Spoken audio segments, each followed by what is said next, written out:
Hi folks, this is the Mediocre Chess Meister, aka the Travel Meister, and I'm here playing beginners chess, helping out beginners. So today I'm going to show you a game where I'm kind of proud of it because I laid a couple of traps and they actually worked where I wanted them to do something, and they fell for it and it helped me out later. So I'm kind of proud of this game. And it was after a night where I lost a few games and my rating was at this point in the low 1500s. So white began with e4, e5, and they played c4, which is targeting the f7 pawn here. Now there's this usual line where the knight comes up to here, and then up to here, and you've got this fork. The knight forks the queen and the rook with support from the bishop. So that's something that's preventable, but I have fallen for these traps before when they first played their bishops out. So since then, what I've been doing is, as soon as they played that bishop instead of, let's say, the knight, I put on my bishop first as well. It usually prevents forks later, but this is not the best way to deal with it, but it's something that when I'm playing fast, I prefer to do it this way. And it only works when they play the bishop to c4 so early in the game. So then we both went ahead developing our knights, and now he's trying to prevent the same thing that I can do in f2. If I put my knight here, and then I can fork the queen and the rook, so that's why he plays h3. I just go ahead with development, he goes ahead with development. I play d6 here to open up the diagonal for my bishop, white bishop, and he plays that. I'm not sure why, but I'm guessing it's to get some room for the bishop to retreat if ever I play my knight here and try and capture his bishop. I play the same thing because I don't want them to place their bishop here and pin my knight, because the king is here. And this is a regular normal move that many amateurs do. All these ones here, this one, this one, this one, this one, and this one. So I played myself, and he's doing the same thing. So right now we have like a mirrored position where both of us are ready to develop our bishops, and we have like almost identical setup, a mirror setup. And now it is a mirror setup. Castle, castle. And now comes the first decision for me. He plays bishop to e3, attacking my bishop. So I have one choice, which is just to take it, and he takes. And the benefit he gets from this is that he gets the open diagonal, open file, which he uses to attack straight to my king's side, the fortress here. And a lot of people like to do this, a lot of amateurs. I do it all the time as well. So I was thinking whether or not I should allow him to do that. Maybe I shouldn't take now, but the thing is, once he takes, if I do something else, like let's say this, if he takes it, then my pawn structure will get damaged quite a bit, and I can't do my usual move. So my usual move is, let's say, when the pawn is not up at d6, it's at d7. I will often put my queen on d7 to then support the bishop, so that when they take it, I can take it with my queen here, and that way my pawn structure stays the same, while my queen actually gets developed. But I can't support it with my queen here today because the pawn is blocking this diagonal here from the queen. So I decide to, instead of letting him destroy my pawn structure, I go ahead and take it, and he takes, and I put my queen up just to get into a more active square. Now he plays this, which is good for me. So he plays bishop to d5 because I like exchanging bishops for knights. I think, I guess his plan was, once I take the bishop with the knight, he's gonna take back and he's gonna attack my queen. So maybe that was what his plan was. I go ahead anyway, but he takes with his pawn instead. And I can see his point. I don't know, maybe he's trying to declutter this area. He's trying to get rid of double pawns or something. Maybe he's trying to, just attack my knight. which actually doesn't have good squares to go. I can't go here, I can't go here. This is a pretty useless spot, This is completely useless spot. I actually go back here with the idea that I'm gonna play my pawn to c6 later. That way, when he takes it, I can take it back and I'm developed once again. So he just strengthens the pawn chain there. Now it's like a nice little, everything's supporting each other. Even though there is double pawns, it's technically it's a nice little chain. It's going to be hard for me to break it open. Even if I play this and then take it, it might not be easy. He can take it with his knight, and it's what I do. I play pawn to c6, and instead of taking it and giving me the advantage of developing my knight, he plays b4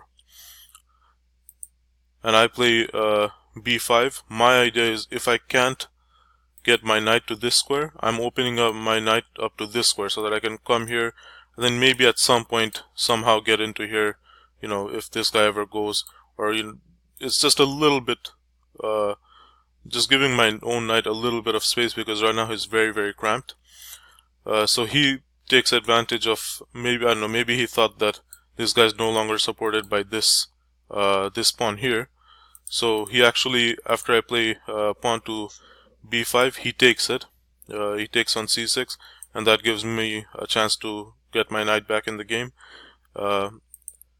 He now plays d5, which is the thing that I was kind of worrying about. It's not easy to knock him off this square here. He's hitting at my queen, and the worst thing is I can't move my queen here, because then he's gonna fork my queen and my rook, and I can't put it here either. Sorry, I can't put it here because it's still attacked by the knight. If I put it here, it's just my queen's really out of the way, so it's kind of frustrating. And one of the development moves people should try at the beginning is to connect the rooks. So I don't want to retreat my queen back to the 8th file, to the 8th rank, just because it's gonna be one more move to develop the queen back to the 7th rank. And then I still have to get rid of this guy to connect the rooks. So I did not want to put it in the 8th rank again, but I had no choice. I played d8. I need to guard this square, and I can't let him take me. So he plays c3, just expanding on the queenside pawns, and I need to challenge this guy. It's an annoying guy, so I challenge him with my knight. He decides to go ahead with c4. I guess if I now take, he's gonna still have a very strong presence in the center, a big pawn chain controlling a lot of squares. My bishop is kinda stuck. If it goes here, it's not gonna be able to do anything. Just look at this diagonal with all the connected pawns. You know, he can't move here. My bishop, he can't move here. He can't move here. It's really trapped, and maybe that's a really good advantage for him. So he plays c4, and I take c4 instead, and he takes c4. So now when I take this, it's still not a great. It's not great for me at the moment, but I did have another plan that I saw earlier, and one of my problems is that he has two connected pawns here versus one pawn here. And you know, later on in the game this could become significant. He can start moving up, get a pass pawn, you know, start queening, and I only have one guy to defend it. He can maybe take out one guy, but he might not be able to stop the second guy from queening. But I had a good plan. This is the first of the traps that I laid, and I played a5, and I knew, or rather I was hoping, that he was gonna play go ahead and play b5, just to sort of play this and then maybe play this, and now he's got a pass pawn that he can queen. He can support it with the rook, and it's gonna be a really, really hard job for me to try and stop this guy from queening. And if he took it, I guess he thought maybe if I take this, you know, I might be able to really put pressure on that pawn and then neutralize it. So he had every reason. after I played a5 to go ahead and play b5. But I had my own plans. As soon as he did play b5, I had this diagonal in use, attacking right the queen straight, the king, and I played queen to b6, picking up this pawn. So I actually saw this a while back, and this is the advantage you have whenever the king is exposed. Whenever there's a diagonal or a row, a rank or a file that leads to the king, it's very easy to fork the king and win other material, especially with the queen, because you're attacking at a diagonal to the king and taking on a file the pawn.